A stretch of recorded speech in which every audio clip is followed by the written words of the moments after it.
Dámy a pánové, tady je Sara Polak a vítám vás u dalšího dílu Pioneer Talks.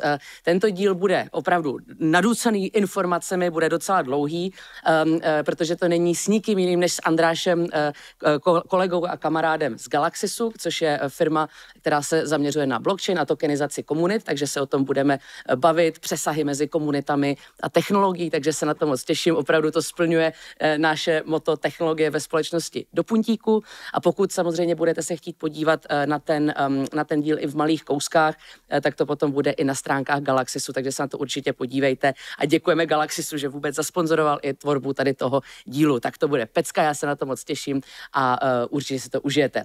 So, ladies and gentlemen, allow me to now switch into English because we'll be speaking in English with Andras. Andras, hello, welcome to Pioneers Talks. Hello, thank you very much for inviting me. Thank you very much for making this happen. The kind of tagline of Pioneers Talks is technology in society. So we're trying to kind of uncover not only like the technological buzz, but mainly like the actual impact that it has on humans and communities, because we're still, we might have very powerful notebooks, but mentally we're still like, Paleolithic Homo sapiens. So it's important to kind of uncover that bridge.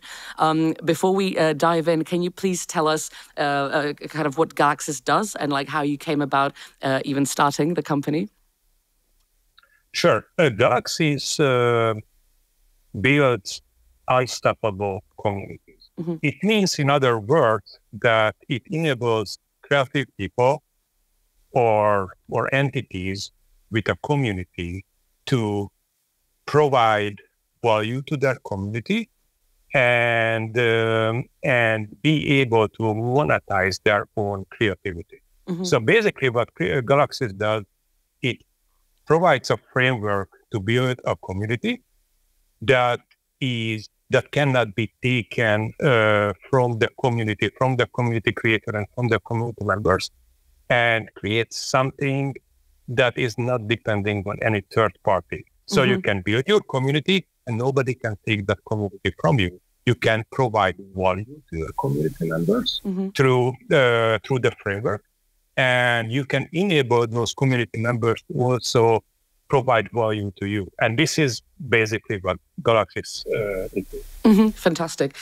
We have kind of 5 segments to our discussion today. Really? Although your and mine discussions often kind of just flow naturally, so I'll try not to be too structured and strict about it. But the first thing I wanted to discuss was the kind of blockchain revolution, because we're currently like in the midst of a bull market. There's people who previously were not even in the crypto space, that are investing their mm-hmm. pensions and things into crypto. There's a new kind of wave of buzz building around it, but there's also a bit of distrust into what blockchain can actually do, what it can deliver.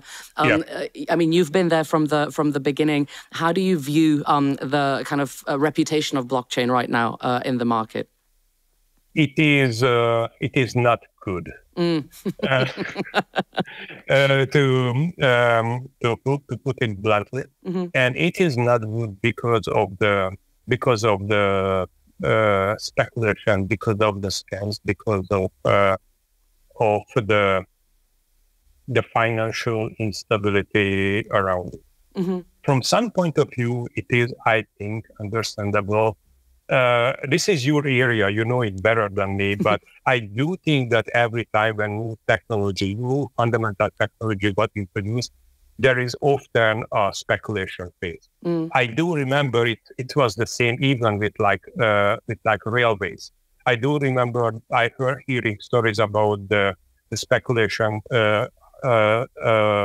wave and the spike of the railways in England, and some prominent, well-known scientists that we still know is losing their whole fortune on that specific speculation. Mm-hmm. So from that point of view, I think this is sort of understandable and not unexpected, but I wish it would be over. Yeah, absolutely.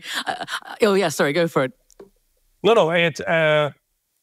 once I think it's over and we reach this post-hype state of blockchain technology, then finally, I think the technology can actually fulfill its role, and finally, it will be allowed to get boring again, and get boring and kind of sink into the ocean of boring but fundamentally important technologies, together with the internet, together with TCP/IP, together with all the other things that we are relying upon for everything, like this call as well, and nobody gets excited about, but it's still super important and provides value like no other technology can provide.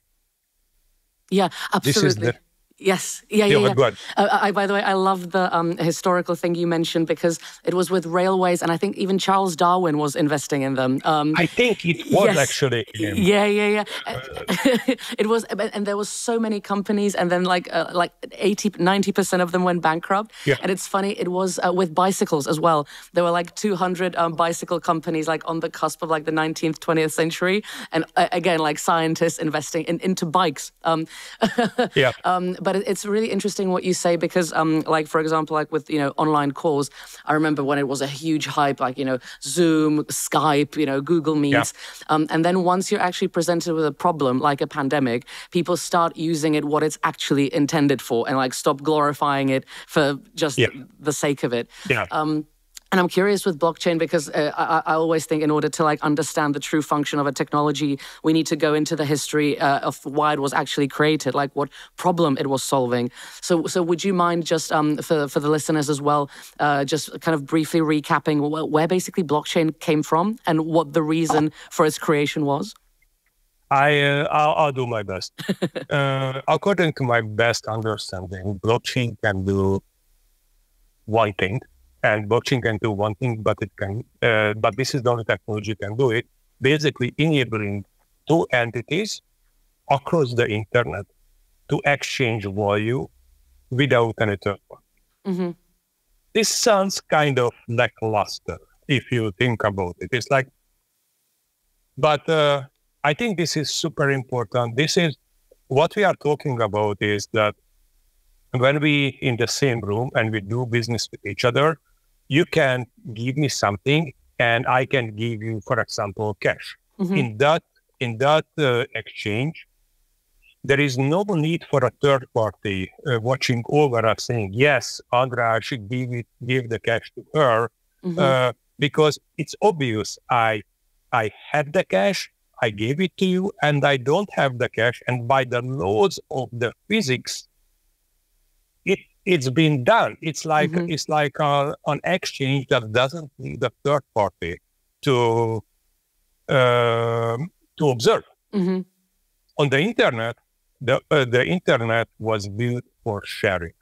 The internet was built for the uncontrolled sharing and multiplication of data and of information. And this is an incredibly useful and amazing tool. And but because of that, you can't actually accept value for on that layer of the internet, because there is no way for somebody to provide value in a peer-to-peer basis, because we will need somebody else, like a bank or PayPal or somebody who, for example, approves and blesses that particular transaction. There were a lot of efforts to kind of fix this part of the internet. But unfortunately, if you would fix this part of the internet, you would actually kill the internet with it. So the internet's purpose is to provide information, to share information. And in order to share value or exchange value, that has to be a separate layer. And blockchain can actually provide that separate layer. It removes the absolute need of third parties like banks, like PayPal, or like big gatekeeper parties to be part and benefit from every single transaction that happens over the internet. So what blockchain does is simply enabling two entities, could be people or companies or anybody else, to exchange actual value without that exchange to be approved by a third party. And I think this is super important.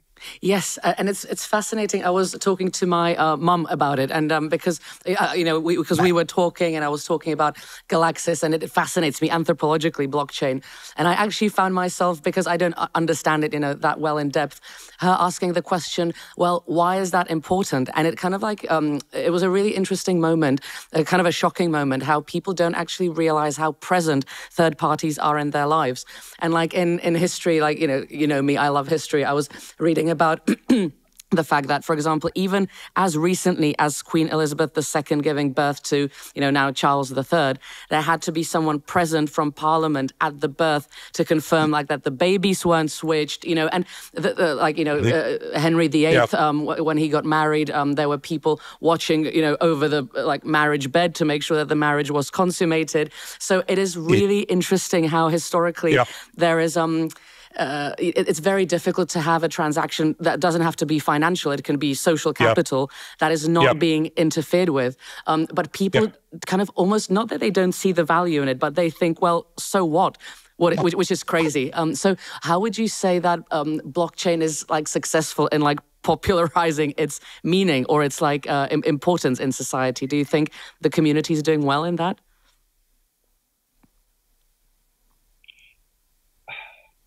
I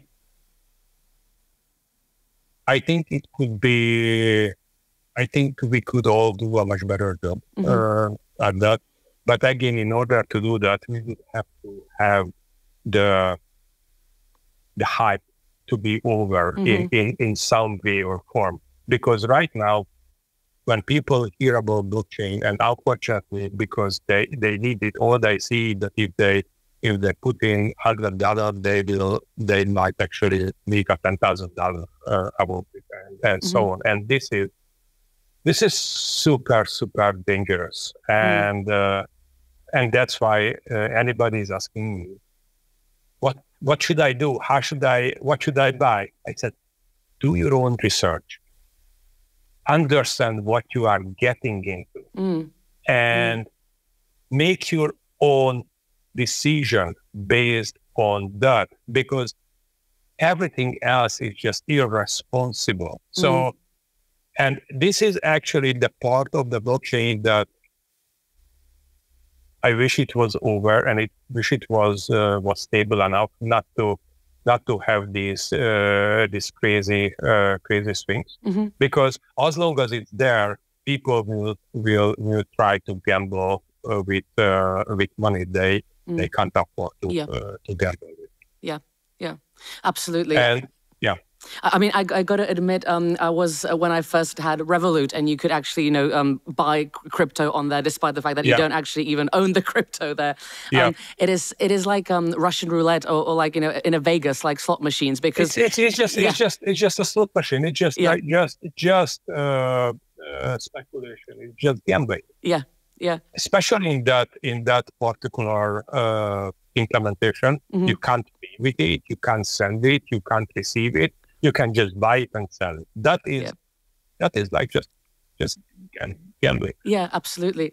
I have another question for the audience also to understand the mechanisms of blockchain a little bit better. So let's go back to the discussion with my mum. So I was telling her about blockchain, and I was basically saying blockchain kind of takes it upon itself to almost become the third party, but a third party you don't need to bribe, to discuss with, to create a relationship with. It's just a layer that kind of makes sure that any transaction can happen. And one of the things I really value about it as a historian as well is that once the record is in there, despite the fact whether it's good or bad behavior, it just stays there because blockchain is agnostic. It doesn't care about your motivations. If you screwed something up, well, it's going to be there. And I think that's great because history should be about how people actually behave, not what you want the future generations to believe. And she asked me, and I find myself stuck because I don't understand it that well, how it basically works, that how you can make sure that the record won't be changed. And I'm also kind of slightly going to the history of Ethereum, because the kind of like rolling back and reversing of certain things that happened in Ethereum's history was one of those things where people thought, oh, is blockchain actually that immovable as we thought it is? So if you could just tell us a little bit more about that, that'd be awesome. Okay, that was like 5 questions. Yeah, I know. I'm sorry. Let's start with the first one. I really like how you put and compare blockchain to history. I also have an analogy that I'm also using for myself to understand its importance, and I'd like to compare it to physics, physical laws. So if you think about we have this word called law. And the word can mean many things. It could mean physical laws, and it could mean man-made laws like the laws of a nation. There is a fundamental difference between the two kinds of laws. The man-made laws, the laws made by a nation, can be broken.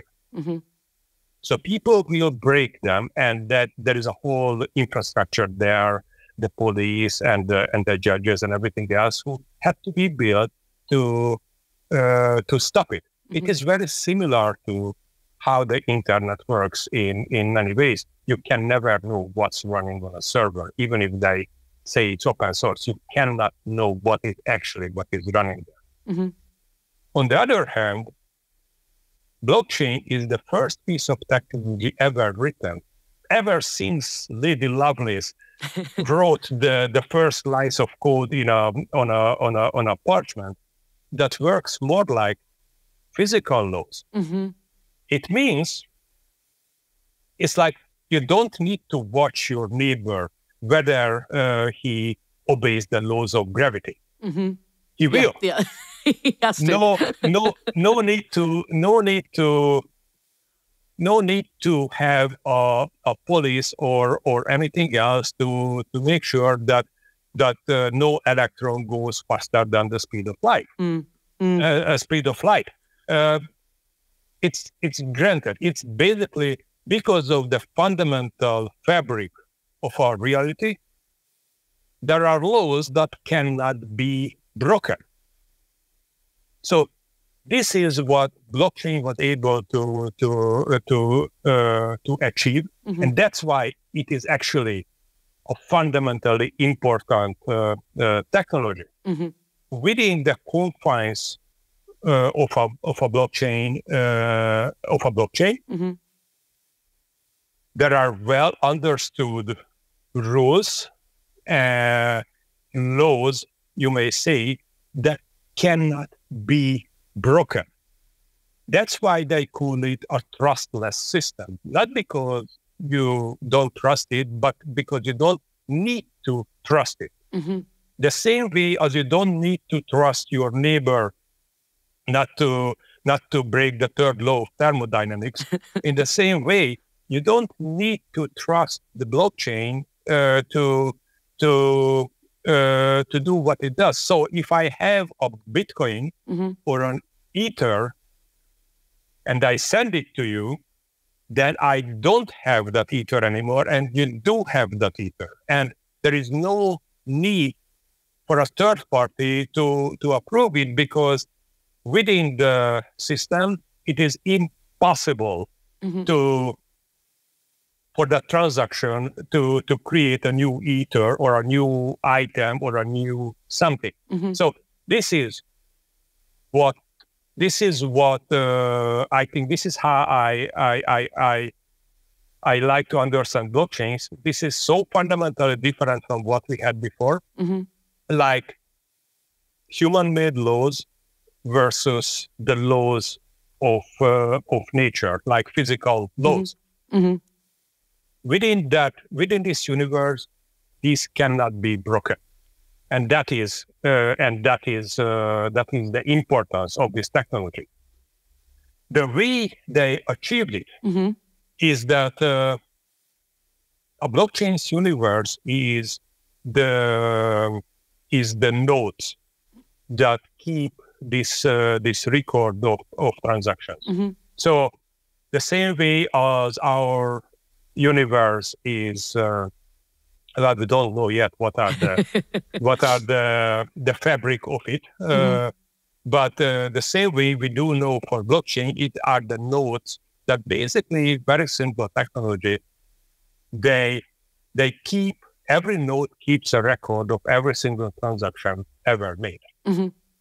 And if you have 5,000 nodes or have 10,000 nodes, like you have with Ethereum, I don't actually know how many, but I think it's well beyond 10,000 now. In order to falsify something, you would have to falsify this on 10,000 different nodes all across the world, in different countries, different continents, different everything. So basically, it is not impossible, but it is extremely, extremely, extremely unlikely. And you cannot do it without being very obvious for everybody that it has been done. So again, blockchains are not foolproof from this point of view. It is obviously possible to change data, but it cannot be done without being plainly obvious for everybody who is watching. And because of that, once we have enough traction, once we have enough nodes, enough people interested in this ecosystem, it is getting more and more difficult to change things. Back to that particular thing with what you mentioned with Ethereum. At that time, there, just for the record, at that time, Ethereum was, I think, $20. And that was a rather small community with it was a rather small ecosystem at that point. And there was this thing, the DAO, which was revolutionary. Basically, that was the first smart contract or blockchain application that said, okay, I am doing. It is capable of receiving Ether from people, and then people would vote what startups to fund. So basically, it was like a crowdsourced investment mechanism, which is, if you think about it, probably the worst idea ever, because you definitely don't want to crowdsource your investment decisions. But anyway, regardless of that, it was written in a way that once the Ether was in the DAO, there was no way to get it out. So there was no way the only way to get it out is to make a majority vote that it would like to give this much Ether to that guy or to that project, because that project created a proposal. We looked at that proposal, and we just vote. Everybody who sent in money at that time could just vote yes or no to that proposal. And then if there are enough votes by the count of the application of the smart contract, then the smart contract itself would send the money to that particular person or others, the approved amount of money. There was no backdoor. There was no CTO going rogue. There was no CFO stealing money. There was no CEO changing his mind and deciding that he shuts down the system and takes the money. there were simply no functions for that. So from this point of view, you can see that was actually revolutionary. That was actually unprecedented and super important. But there was one more thing, unfortunately, a bug. Yes. And because of that bug, one person figured it out how to make votes, basically gaming the voting system to grant as much money to whatever purpose and whatever address or wallet he wanted. And there was no recourse because the DAO was written in a way that that nobody, for any reason, can take the money. There was no way to stop it. If it would have been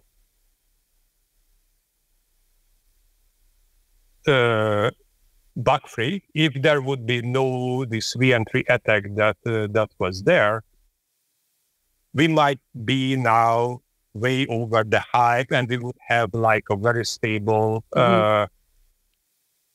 well-humming blockchain system that is actually provides a lot of value. Alas, there was a bug, so this person abused it, and before that, the DAO gained so much popularity that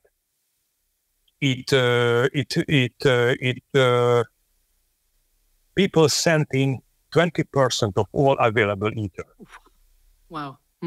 So it was like 1/5 of all available Ether was sitting in this one smart contract at the mercy of the attacker. So if nothing would have been done, then that would have been probably the end of Ethereum, because the situation was that there was 20% of all available Ethereum at the disposal of a malicious party who was very obviously against the system. So the decision was made to make a change in the protocol. Contrary to popular belief, there was no rollback. Okay. Nothing. Nothing was rolled back. Nothing was unlike that. The only chain that actually rolled back and removed transactions was Bitcoin, not Ethereum. But nobody is talking about that one. But let's move to this one. So what happened is an emergency protocol change was created that changed that particular app, that particular smart contract, the DAO, and added a bolt-on function that enabled anybody who put in money to withdraw the same amount of money. Right. Okay. So there was no rollback. But if you put in money, what you got for that Ether, I'm sorry, not money, Ether. So if you put in Ether, what you got back is some tokens that let you vote. But those tokens were not Ether. So they added a function that if you had these tokens, these voting tokens, you send it back, you got back your Ether. Okay. And that was it. No rollback of transaction of any kind. It was still like a like for that moment, as much as and again, this is all my personal understanding of the situation. I wasn't actually part of that DAO. I was just watching from the sidelines, and I could be wrong in details. I don't think I am. So long story short, it was a very small ecosystem. Ethereum was at $20, and it then collapsed to $7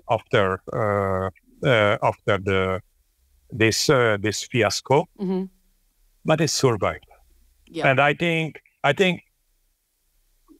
based on the decision there. There was no good decision there. And I think that could actually help Ethereum to keep growing. The other one was not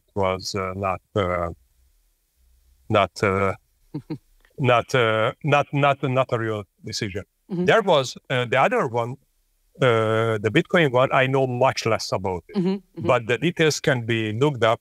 There was a bug in a release long time ago. We are talking about probably $1 Bitcoin or less. So it wasn't recently, that enabled people to mint as much Bitcoin as they wanted. Anybody at will. So I think for a short time, for a couple of hours, there were hundreds of millions or billions of Bitcoins in existence. Oh, wow. They did roll that back. Yeah. So these kind of things happen, especially at the beginning. Now we've got a couple of more years of extremely harsh live testing behind all of these the major chains, and I don't think that there is any this sort of issues that could happen again. This kind of things that because of and I'm sorry, I'm going to stop talking. No, not at all. This is fascinating. These kind of things happen even after that. For example, there was this very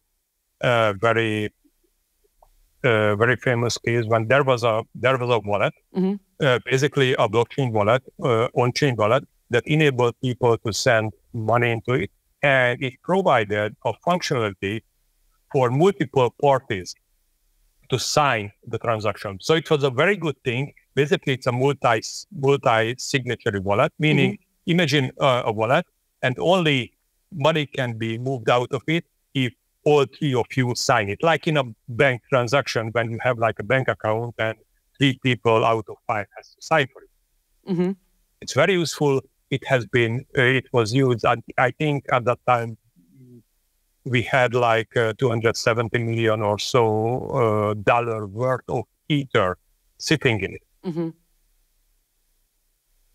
There was a bug. And the bug was super fascinating.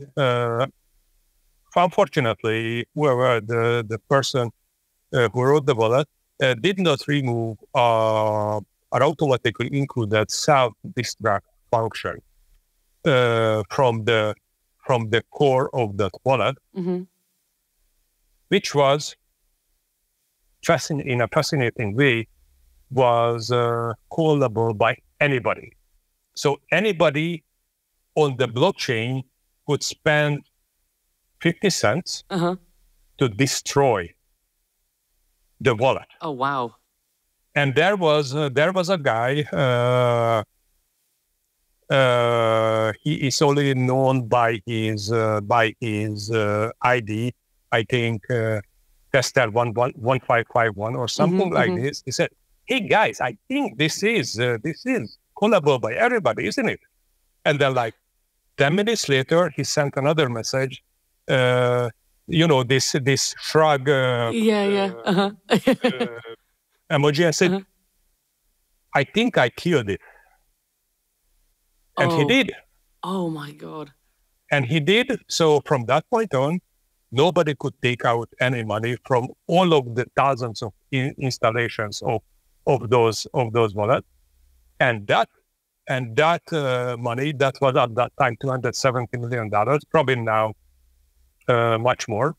It's still there, and it's going to stay there. Of course. Wow. So what I am saying is that at the beginning, when Ethereum was like $20 and there was like a life or death decision, that change was made. Yeah. But when the ecosystem grew, became more stable and became much more distributed, there is no way to make that change anymore for any particular reason ever. Now that I would times also saying, if they would ever make that, that would be the end of the story for Ethereum. So yes, there is incredible amounts of monies now sent and locked forever on chain because of things like this. But this kind of gets me back to this point that what is fascinating about this, about the whole blockchain system, that it turns purely digital assets and gives them physical object-like features. You cannot forever lose, for example, your Google account password because they can always reset it for you.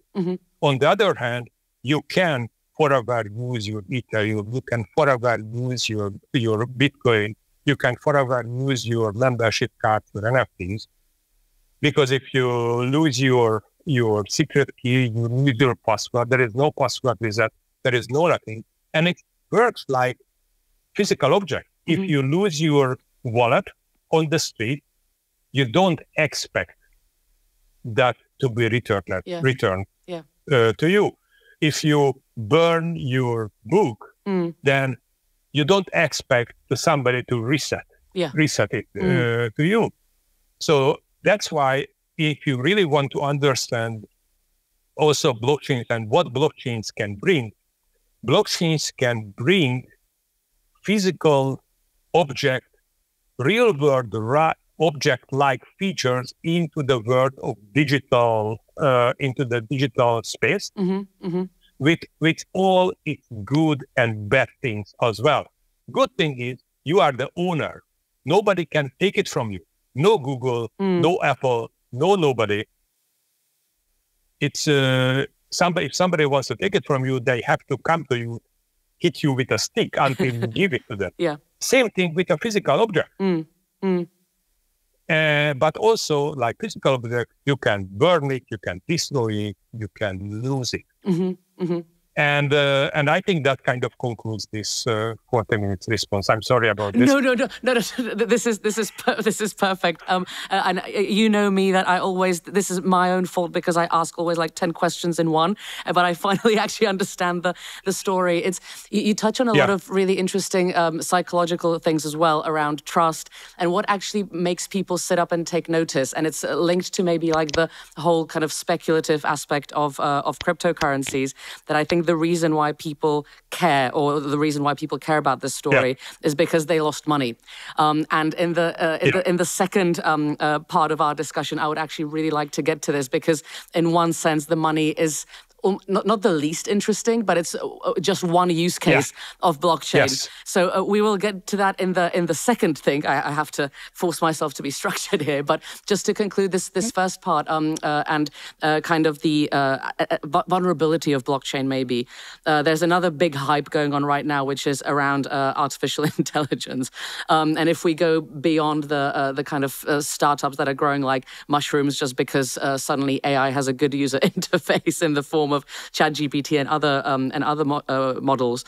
Do you think that it poses a different type of threat to, for example, blockchain being attacked or nodes being changed, or is it still the mechanism is such that it can't really change the game? No, I don't see AI posing the threat to blockchain specifically. I do believe the only threat that is being seriously considered by technology is quantum computing, where traditional encryption algorithms can become vulnerable. But as much as I can tell, and I'm no expert on this, there are already quantum safe encryption algorithms, and they are ready to be slotted in, and they can be slotted in. So even that, I would say, it's not an existential threat. It's just the algorithms will have to be kept up to date. But regarding AI, I do not see a threat to blockchain. In some ways, I actually welcome AI because I hope it will take the hype from blockchain. So all the hype and speculation, everything else, we will move on to AI and steal the limelight a little bit. Yeah. Absolutely. And then it's going to be AI's problem to prove that it can actually be good for actual good things as well. But I mean, that is what emerges technologies, as we discussed, from bicycles to railways to blockchain, always have to do. They need to go through this hype cycle. Yeah, absolutely. By the way, this actually brings me to an interesting bit of trivia that I thought you might enjoy. The limelight actually comes from real lime being used in theaters in the 19th century for reflection on the actors. So if you're in the limelight, you're like on a theater stage surrounded by lime. It's I love these like linguistic reflections of like kind of technological things. Andras, awesome. So we kind of went through the first bit, understanding a little bit more about what blockchain is, its history. Let's move on to the second part of the discussion, which is the kind of application and like the things that can be tokenized on blockchain as well. Because I mean, money is great, and everyone wants the Lambo, and everyone wants to become the hot rich new kid from Miami. But actually, like the transactions that are most interesting is the exchanges. For example, for me, of like the human interaction, like social capital, education. Because like evolutionarily, human beings, we exchange things all the time. And I was in a previous discussion here on Pioneers Talks, I had a friend, Edmund, who's in the army, and he was mentioning even how the army creates like groups of 3. So there's always like a third person to verify like if something happened, like an eyewitness. And it's really interesting, like a number game. But between 2 people, a lot of interactions happen, a lot of like tokens are exchanged, and like our cognitive algorithm is constantly keeping track of this. And what I love is that blockchain enables you to actually take that into the physical space and actually tokenize those interactions. So could you tell us a little bit about, because Ethereum is a lot more flexible, at least from what I understand, in what can be tokenized, for example, than Bitcoin in terms of smart contracts, NFTs, things like that. So can you tell us the different kind of transactions and tokens and things that can be exchanged on blockchain, please? Yeah, absolutely. So may I reflect back to your first to the beginning of the when you said everybody wants the Lambo? Because the reason I want to reflect back to this first, because I think there is a very interesting phenomenon happening, and which could actually be interesting from the historical point of view. So I thought you might enjoy it. That I think this is the first time in at least as much as I know in human history, where a small but significant group of super intelligent people or very intelligent people like uber geeks found themselves accidentally in a position of complete financial freedom. And when that happened, most of them went into the direction of the Lambo, which is absolutely fine. Nothing wrong with that. But few of them said that let us build what we think would be the most important thing to build based on our understanding of the world. And those guys and those people are content with what they have. They're probably just like green tea and whatnot. But this is the first time that they can build what they think is important and not what their boss thinks is important, what their investor thinks is important, what their superior thinks is important, because they don't have superiors anymore. So this is also, I think it's very important to look at this from the historical point of view. So this is one of the very few, very rare times in history where you suddenly got a group of significantly intelligent people working without restrictions without financial, without other restrictions, and end up building what they think is the most important thing for themselves, for their peers, for their country, for their world. And I think this is something that is super fascinating, and we need to keep a close eye on that. Yes, because that is something that I don't think it happened too many times in history. Now back to blockchain transaction. Basically, if I want to oversimplify things, there are two types of the tokens on the blockchain. One is called the fungible tokens, and the other is called the non-fungible tokens. Fungible tokens are very simple, very easy to understand. They sort of like money. If I have $1 and you have $1, we exchange this to $1. It's guaranteed to be the same. It doesn't matter who has which dollar, because it's a dollar. And so this is called fungible, meaning exchangeable, and this is the original use case behind blockchain.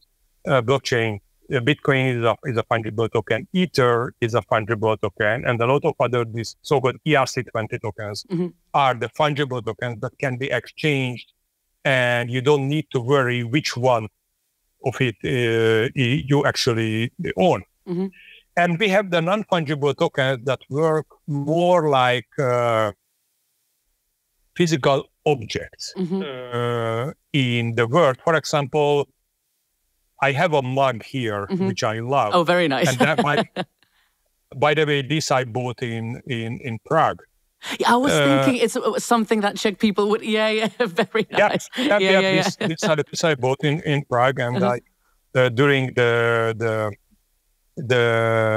Ethereum DevCon, which was in Prague many years ago, and I still love it. Nice. So, but if I have another cup, if I would have another cup here, it would be. Yes, both of them have the same function. They are both cups. I can drink from them. There we go.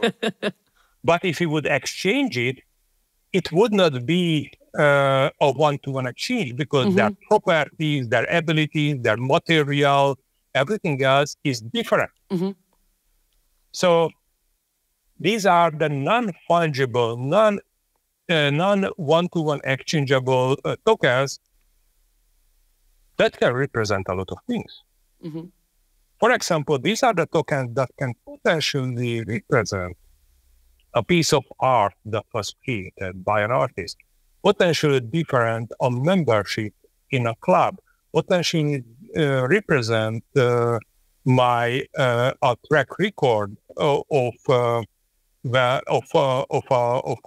university, potentially different something that, yes, there is many like that, but nothing exactly like that, because its properties are different.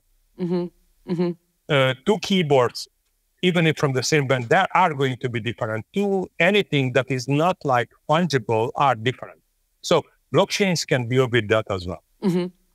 And this opens up a lot of very interesting opportunities for people to extend the reach of their arms, so to say.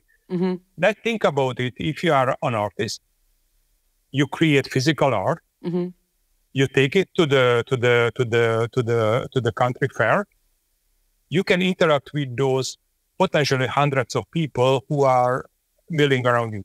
But that kind of sets the boundaries of your interaction. Everything else is going to need third parties. Yes. You're going to need third parties, especially for the payment part. But with these non-fungible tokens, it is actually possible to say that I have created this art and I'm going to sell it to these 10 people through these non-fungible tokens. And everybody can tell that, yes, it was created by me, the artist. And yes, everybody can verify. Remember, we are talking about blockchain. There is no way to fake this kind of things. Verify that there's only 10 P's exist ever. And then if you buy that, you know that you got something that was created by me or the artist, and now you own it. And you own it in a full sense of the word, meaning you can lose it, you can sell it, gift it to somebody, you can sell it to somebody, and everybody can prove it and check it without doubt, without beyond any doubt, that was originally created by me and not somebody else. Yes, yeah. This is fascinating because this opens up, I think, the interesting use case as well of Galaxis is the scaling of human interactions. You know, I was thinking earlier as well, like in the medieval ages, you were limited exactly as you say by the distance that you can travel. You were limited in that case also by money, because if you could buy a horse, you could go further, interact with more people, and basically like you were confined to interacting with people in a village. Then the other thing was just the data exchange. So if you can't read and write, there's a limited amount of people that you can, physically say what you want to say to. Like, so if you're a pastor or if you do a sermon in a church, you can, gather some people in, but there's as much as there's still a limit. And what is fascinating is that with blockchain, you kind of scale what was normally a tribal endeavor that you could maybe say to 250 people, which is still interesting. Like by the Dunbar's number, it's still a limit that we hold in our minds in terms of how many people we can actually have a relationship with. But you suddenly take those very almost like intimate exchanges and you can scale them. But you can also, through scaling that, like in the social capital sense, you can also emancipate yourself to gain that financial freedom, because it's not necessarily a financial exchange, but it is that intimate, original, non-fungible exchange that can give you a unique position in society. So it's a wonderful like emancipation. I don't mean that in like a Marxist way, God forbid, but like an individual emancipation tool for people to basically like hold a position that otherwise would have been impossible to attain. Yes, exactly. And when we are talking about scaling, we are also, and very importantly, talking about scaling by a physical distance. Meaning, yes, it could be that you could only have close interactions with 250 people, as you mentioned. I don't think we can scale that in this way, but that 250 people can be anywhere. It doesn't have to be at arm's length. So the tribe is the same. But the physical borders of the tribe has been removed. And no, before this, has not been, because before that, your tribe wasn't your tribe. Your tribe was Discord's tribe. Your tribe was Google's tribe. Your tribe was Patreon's tribe. And they decide, okay, we don't want this person to have the connections. I'm sorry, we changed your terms of services. From tomorrow on, you lost your followers, your tribe. So what is important here is to take back the ownership of what is important for us. And for example, having my tribe is something that is important for us. And this is something that blockchain can actually help to create a community, create a tribe that cannot be taken by anybody, and doesn't need a third party's approval to exist. Yes. And the implications for, exactly as you say, the physical borders are removed, the implications for the structure of society and also fulfilling humanity's potential, because we live in this really schizophrenic way that on one hand, you're in the rat race, in the hamster wheel, just trying to make money from a very kind of limited confines just to survive. You're basically paying just to survive in society. But then you've got, the human spirit of exploration, actually surviving as as a species. And it's very different having, I think, humanity's like best interest, like maximizing the potential, and, you know, having people, like you mentioned, the geeks actually working on what they think is important, not what fulfills the kind of financial expectations of that particular hamster wheel. But then you also have just paying for society to exist. And it's just so much effort, you know, for nation states that are 10, 50 million people, you know, 1 billion people large, just to keep that structure that is already outdated by the time you fix it. It already is outdated. And you need to basically constantly go with the flow of evolution, you know, like Captain Nemo with the mobilis in mobili, moving within the moving all the time. And suddenly I feel that by picking your tribe and owning those connections to the tribe, you actually can make that happen. And it's a really interesting thing how people do that anyway with human beings, and the internet has shown us a taste of that. But blockchain, I don't think, has quite shown its value to the average person and what that means yet. So I'm just curious with Galaxis, because, you know, you're launching, you're giving people access to the framework. How can communities actually use blockchain? And let's use Galaxis as an example to function.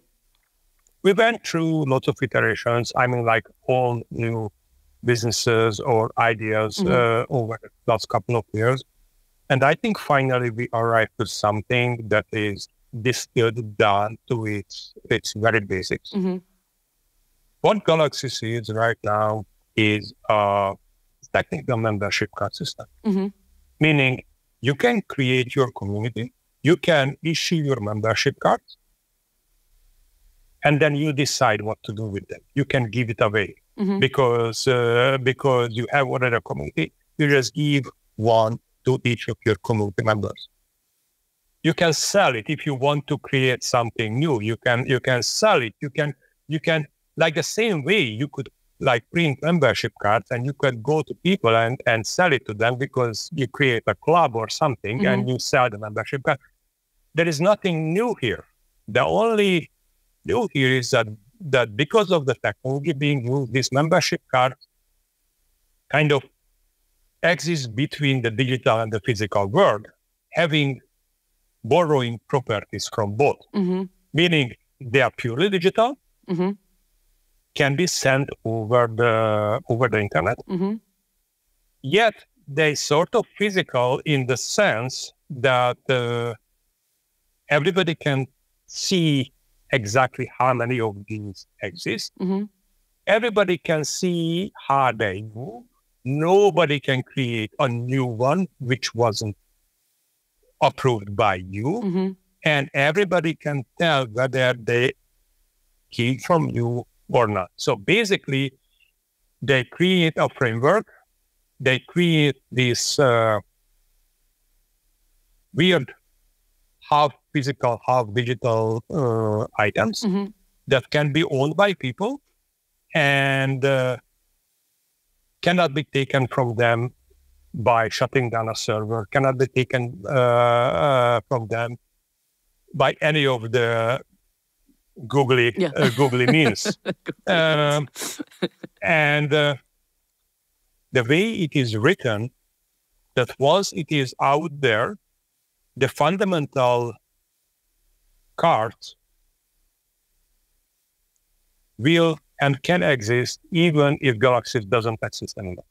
If we would not have done this, we would have just basically what is the saying for this, that we would have just repeated the old mistakes again and claimed that we did something, preached water, drink wine, kind of thing. So Galaxis is a framework that helps you provide you the interfaces to create these membership cards. Fantastic. But after that, after they are created, you can have them. Meaning you don't actually need Galaxis or anything provided by Galaxis to operate these. We are actually going into the extremes to be able to create a community where every community member will be able to download a small application that provides all the interfaces to interact in interface with this membership card of that community. But all the important parts, the data and the information that is the important part, that is purely on the blockchain. And in this way, you can have a community with all the familiar user interfaces and everything else to make it user-friendly without relying on a single server. And if Galaxis doesn't exist anymore, nothing that has been issued with Galaxis system will cease to exist. That's fantastic.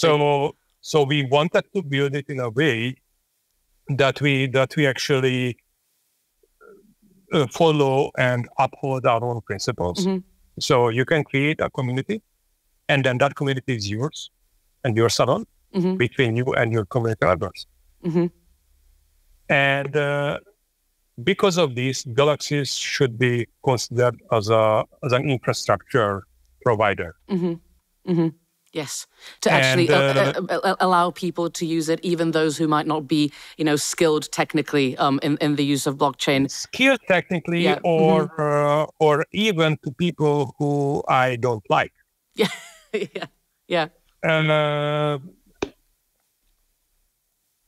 this is very, very important to highlight this, that people will think, okay, but if somebody is using it for illegal purposes? We actually have a solution for that. We have an infrastructure for that. It's called the police. This is something that people forget. We will do everything in our power to help in any such case. But tech companies and tech infrastructure should not become the police. Yes. It's we have it. It's working. Yes. They can do their job, and we will support them with everything. Yes. Yeah. And this is something that, because of this slow creeping into the technology, people forget. We have the infrastructure, we have the laws, we have the police, we have the how do you call it? Juridical system? Yeah. I'm sorry. Yes. And it's working, and it has to be upheld. Yes. It has to be upheld, and we have to provide every single help to that. But other than that, we have to be able to provide infrastructure. Absolutely. You touched on a really interesting thing with big tech, where basically you have like what the nation state is, or what any kind of like geopolitical organization is. And I think that there was a period that people thought, the big tech is existing in parallel, and that's why I think people were so happy to give away their data, to use all this, because they didn't realize that yes, it's free, but that basically means that you're the product. And suddenly, you have this exchange that you have the Czech Republic, Hungary, European Union, and you are having those systems exchanged by Google, Facebook, like all these like big tech that are replacing, just like in the cloud world, exactly the same mechanisms that the states are doing in the physical world. But then what that means is in terms of censorship, policing the platforms, and that is actually becoming incredibly scary, because those are the very few people who own the interactions, and they kind of own the internet in that regard. So there was a discussion where the United Nations wanted to actually give a seat at the table to Facebook and Google. It was like a discussion. I'm not sure like if it entered any kind of like serious debate, but just the fact that they have this position, that they can actually that it can even be considered like in the public discourse, is very, very scary. And that beautifully brings me onto the third part of our discussion,